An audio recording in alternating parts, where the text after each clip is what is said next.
Welcome back. I'm Rose Martin, and this is Real Life with Susan Harf, our very favorite life coach. Like you, I can't wait to hear what's on her mind today. Hi, Susan. Hi, Rose. I'm happy to see you, and I'm so glad that you decided to join us as well. Today, we are talking about one of my favorite subjects.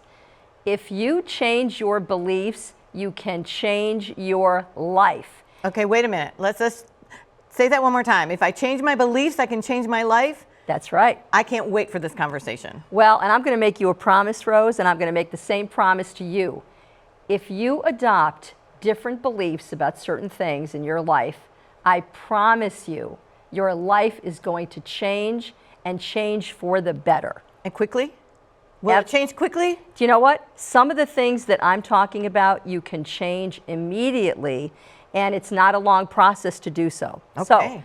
So, here's number one. You can decide in advance how you want to regard someone or some people. So in other words, in my life, I made a decision that I am going to have a relationship with my daughter-in-laws, and I'm going to have a relationship with their parents as well. That was before I ever met them. I could make that decision. So I'm thinking, if you have a neighbor or you have a boss or you have a relative, then are you saying that I can decide right now how that relationship is going to go, and it's going to be what I create in my mind? Yes. Okay. And you know who taught me that? My father-in-law. And I'll tell you how he taught me. At our wedding, my father-in-law made a toast. And the toast was, Susan, it was to me, Susan, if Michael hadn't married you, we would have had to adopt you. Aww. Now, that was very sweet. The fact is, my in-laws knew me. I had dated their son, but they didn't know how I was going to be as a daughter-in-law. They didn't know about our long-term relationship that was going to ensue. And yet, he and my mother-in-law made a decision about their daughter-in-law prior to having me as a daughter-in-law. And you know, that taught me something. It taught me that we can decide in advance how we want the relationship to go and how we want to treat somebody. And it doesn't depend on how they treat you. But you know, I'm thinking, that's got to be kind of hard, because if I'm having this relationship with my neighbor or with my sister or with anyone at work, then I don't know, I'm kind of reacting to what they're doing. So how do I do that? I mean, how do I just change what's going on in my head so that the relationship will be better? Very good question. And the answer is operate out of your own value system. When people have discourse with others, they come to me and they say, oh, Susan, I had an argument with my father-in-law, my mother-in-law, my child, a teacher, a boss, a colleague. I had words with them and I'm really unhappy about it. What stays with you is not what they said to you or how they acted. What stays with you is how you behaved, and that is what we end up feeling bad about. So what we need to change is not them. They're going to be them. They're going to do what they do. People are going to act the way they act.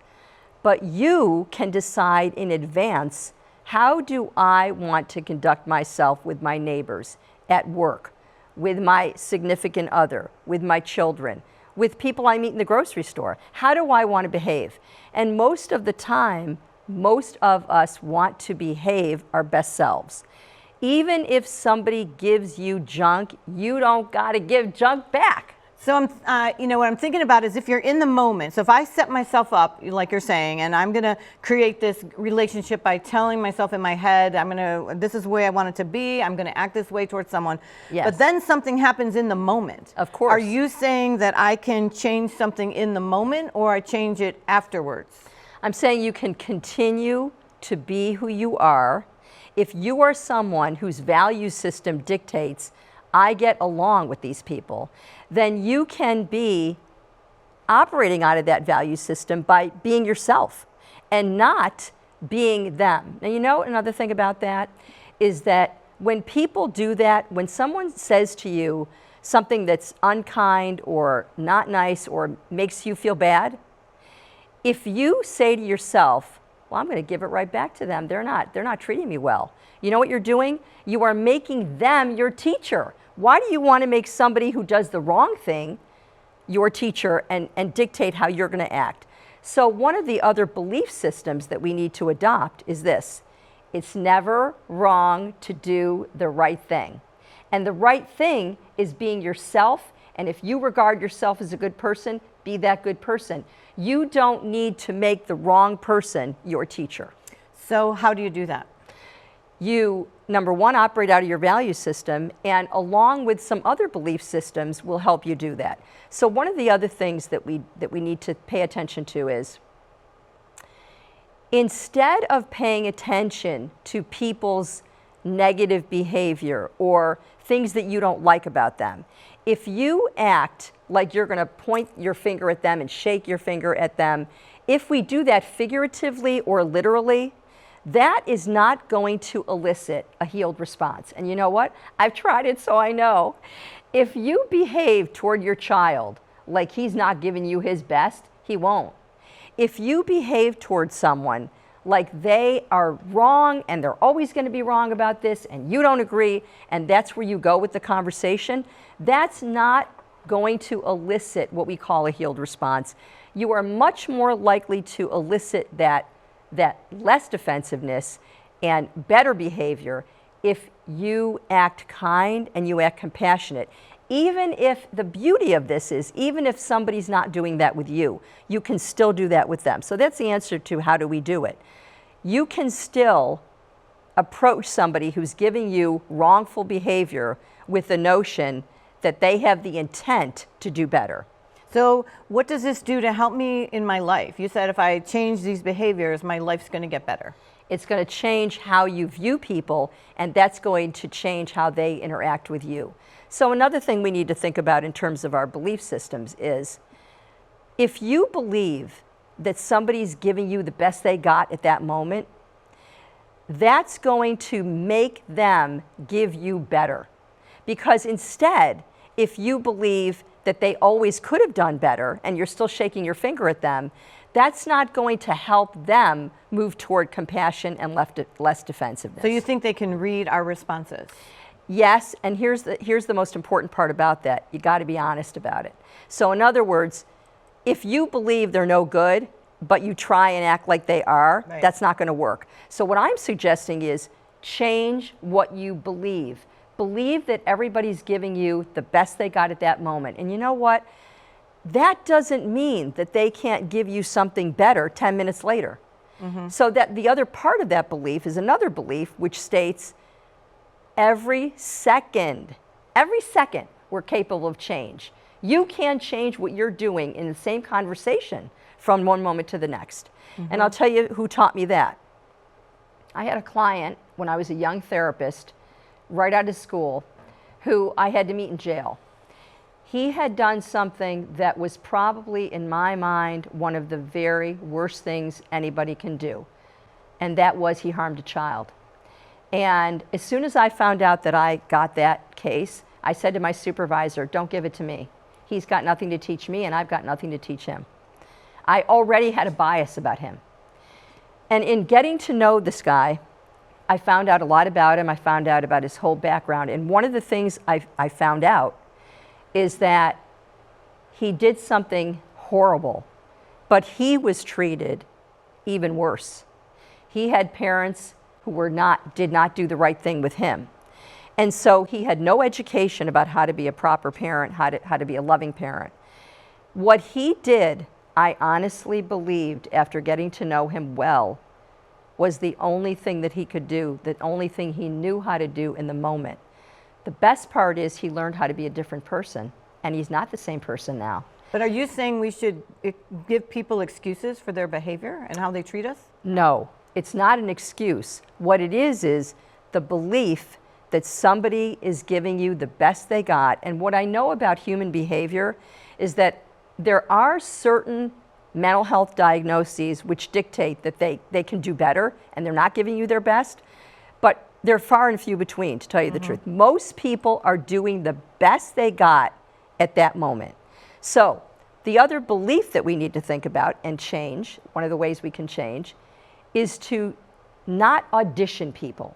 When you're auditioning somebody, think of how you feel when you're in any kind of audition. In other words, not just a job interview, but have you ever been in a conversation with somebody where you can tell they're judging you? Well, we do that all the time. Yeah.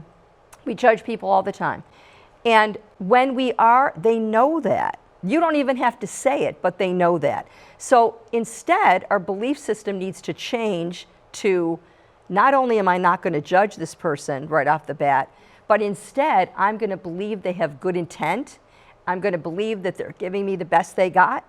And when you do that instead of judgment, you're proposing to them in a way that they give you something better, and they want to give you something better. I'm hearing that we should probably try to do that in different situations in our life. If we go into a restaurant, if we go into meeting our new neighbors, if we go into having a family conversation that might be a little tricky, that always go in with the mindset of, okay, so what I want to try to do is believe that they're giving me their best. Exactly. And how do you actually set that up? It has to be probably a conscious thought, because so many things we do are remote, right? I mean, it's automatic how you react to things. It's definitely a conscious thought. And here's the conscious thought that needs to go along with that. Nobody can make you feel anything at any time. People tell me all the time, well, they made me do it. They made me say it. They made me feel that way. They made me feel bad. But we don't make anybody feel anything. Here's what we do instead. There are things that we can say and do that trip off something in somebody's head that is already there. So Rose, I'm going to ask you to tell me something that we both think is not a nice thing to say. Tell me that I am the worst cook you've ever met. Susan, you're the worst cook I've ever met. Really bad? Well, not bad at everything. No, at cooking. Right, yeah. At cooking, yeah. I'm really bad, Rose? It's not the best. I don't really like your food. Okay. Now, Rose, ask me how I feel about what you, well, let's first agree. Do we all agree that that's not a nice thing to say to me? No, it's not. Ask me how I feel. To be honest, right? So how do you differentiate saying nice things and being honest? Well, ask me first how I feel about what you said. How do you feel about what I said about your cooking? Fine. And you know why, Rose? I would never say about what you just did to you. I wouldn't say to you, do you know what Rose did? She made me feel bad. Instead, Rose brought up something that I feel great about. I feel good about my cooking. So no matter what you say to me about my cooking, it's not going to have an impact on how I feel about myself. But you didn't come back with me with saying there must be something wrong with my taste buds. No, because I don't care how you feel about my cooking, Rose. It's okay with you. It's okay with me if you don't like my cooking. Mm-hmm. That's the best part. It's okay with me. So what that does is it makes me think about then why sometimes when people make a negative statement to me that sounds very bad, do I feel bad, and why sometimes I don't. So now say this to me, Rose. Susan, you used to go to the gym 5 days a week. You haven't been there in 6 months. Say that. Susan, you used to go to the gym 5 days a week. You have not been there in 6 months. Now, do we think that was nice of Rose to say to me? No. That was not nice, Rose. How would I know you weren't there in 6 months unless I had been there every day? Well, I probably told you that I right. wasn't going. So, Rose, ask me now how I feel about what you just said. Susan, how do you feel about me calling you out for not going to the gym? I don't feel good, Rose. I don't feel good at all. But you didn't make me feel bad about that. You know who did? Me. Because I don't feel good about it. I've been telling my husband I got to get back to the gym, and I haven't gotten back there yet. So, Rose, instead of making me feel something, instead of making me feel bad, instead, you tripped off something that was already in my head. Mm-hmm. So, when we walk around saying, this person makes me feel a certain way, we need to change that. We need to change that belief. Along with that belief is another one. No one situation prescribes a specific response. No one situation. Does that mean the situation that repeats itself, or if I just go into something, I can respond any way I want to? I don't have a expected response or something that I feel like I need to say in a certain way? Okay. Both. If the situation repeats itself, or if you've never experienced this before. Many people go about life, and this is what you have to change. If you're going about life thinking, well, in this situation, I had only one recourse. I had to get angry. I had to get mad. I had to put him down. I had to shake my finger at the person. If you believe that, that's what you'll do. Instead, if you believe that anybody can change any situation that they're presented with how they react, you can react a different way to almost anyone who reacts to the same situation. And you're also telling us they can change, and so can I. That's exactly right. So how is that helping me? Again, is it just being conscious of my own reactions to go from a better place? How's No. that helping me get a better life? It's going to change your life, because let me give you an example of who taught me this. In 2013, there was a shooting in Wisconsin. Many people were injured and several people were killed. One of the people that was killed was a gentleman who I know, it was his father. He decided, I have to figure out how this random shooting occurred. I have to meet somebody who was in the group of the guy who was the shooter. So he, through a long series of events, ended up meeting the guy who started a hate group. He did not meet him with the intention of becoming best friends with him. Needless to say, this man did not kill his father, but he was in charge of the group that the gentleman came from that did kill his father. And he wasn't going for revenge. He wasn't going for revenge. He wanted to understand. He was in a depression. He wanted to understand, how could somebody randomly come in and shoot people in my temple? That's what happened. Well, he met the gentleman who had been in charge of the group. That person was in the process of changing his own life.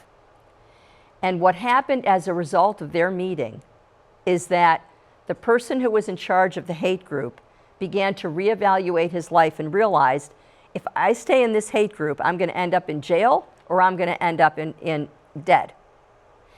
And so he was beginning to reevaluate his life. The person who met with him and talked about his father being killed created not only a bond between those two people, but they ended up starting a different way of behaving with each other and with others. So the person who was in charge of the hate group is no longer, and now works in Washington helping government to figure out, how do we stop these random acts of violence? And the person who wanted to meet him, not for revenge, but to understand how somebody could come in and randomly shoot up people in his church, he found out that that everyone in this hate group was not hateful of everything or everyone, and they too grew up in a way that he could understand how they turned out the way they did. By the way, those two people now are best friends. They've written books together.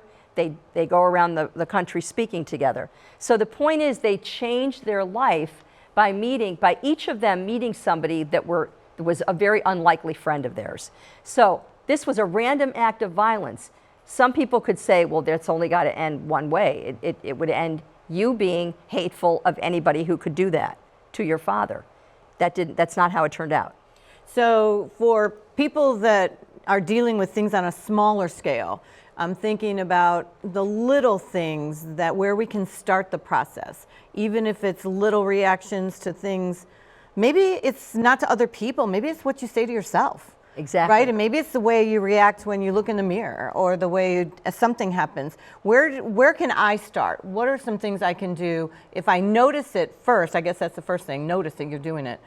And does it have to be in the moment, or can it be something that happens like earlier in the day and then I try to do something about it later that night? I mean, does the timing matter? The timing does not matter, because it is always possible to change your life.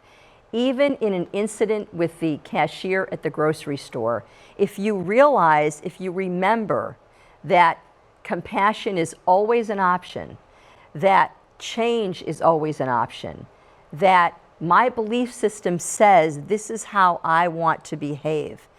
If you can remember to also try and be in that present moment and not be in the past and not keep reliving the past, and instead take charge of how it is you want to behave.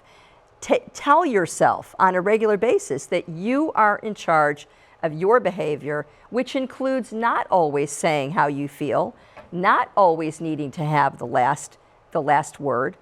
All of these kinds of beliefs that we're talking about today have to do with taking charge, being in the moment, operating out of your value system, remembering people have the best of intent. Don't spend time trying to point the finger, and instead spend your time being your best self. Because when we instead focus on how can I be my best self in this relationship or in this moment, you're too busy thinking about how you're playing your role instead of being too concerned about what the other person is not giving to you. So I'm thinking then, how do you break that mental cycle of rumination, right? You keep thinking about it and thinking about it. Oh, and I should have changed it. Maybe I should have done something different. Or I always criticize myself there. How do you break that cycle to do the very first step in changing your thoughts and changing your beliefs for a better life? Such a good question. And the answer is accepting who you are, accepting that you're not perfect. And when you make that decision, then you're also going to decide that the rest of the people in your life are not perfect either. They make mistakes. They're going to make big mistakes. But you can still make the decision to be more concerned about how you operate in your relationships and less concerned with how everybody else is treating you. And so then the resulting effect for me is going to be waking up feeling better, greeting each situation. But is it cumulative? Like if I do this a few times, I'll notice I'm going to get better at it, or it's going to become automatic? Rose, you're such a good life strategist, because yes, you do get better at it. If you become somebody who changes your belief system about sometimes yourself for starters, and then others, and how you need to operate, instead of, for instance, thinking there's only one way I could respond to this. If somebody tells me I don't look good today, then I have to feel badly about myself. No, you don't. You can feel the way you want to feel. You can make decisions about how you want to behave.